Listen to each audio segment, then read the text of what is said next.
অনেক সময় আমরা মুসলিমরা আল্লাহ তাআলার কাছে অভিযোগ করি যে আল্লাহ তোমার কাছে এত দোয়া করি তবু তুমি কবুল করো না কেন।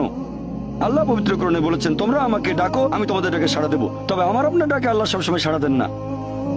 পরস্পর বিরোধী মনে হচ্ছে। আল্লাহ বলেছেন আমাকে ডাকো আমি সাড়া দেবো, তবে অনেক সময় দোয়া করছি কিন্তু কবুল হচ্ছে না। আল্লাহ পবিত্র কোরআনে বলেছেন সূরা বাকারা অধ্যায় নম্বর 2 আয়াত 216, তোমরা যা পছন্দ করো সেটা হয়তো তোমাদের জন্য ভালো না, আর যেটা পছন্দ করো না সেটা হয়তো ভালো। তোমরা এটা জানো না, তবে আল্লাহ জানেন।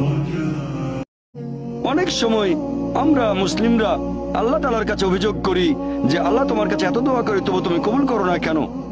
আল্লাহ পবিত্র কোরআনে বলেছেন, তোমরা আমাকে ডাকো আমি তোমাদের ডাকে সাড়া দেবো, তবে আমার আপনার ডাকে আল্লাহ সবসময় সাড়া দেন না। পরস্পর বিরোধী মনে হচ্ছে। আল্লাহ বলেছেন আমাকে ডাকো আমি সাড়া দেবো, তবে অনেক সময় দোয়া করছি কিন্তু কবুল হচ্ছে না। আল্লাহ পবিত্র কোরআনে বলেছেন সূরা বাকারা অধ্যায় নম্বর 2 আয়াত 216, তোমরা যা পছন্দ করো সেটা হয়তো তোমাদের জন্য ভালো না, আর যেটা পছন্দ করো না সেটা হয়তো ভালো। তোমরা এটা জানো না, তবে আল্লাহ জানেন।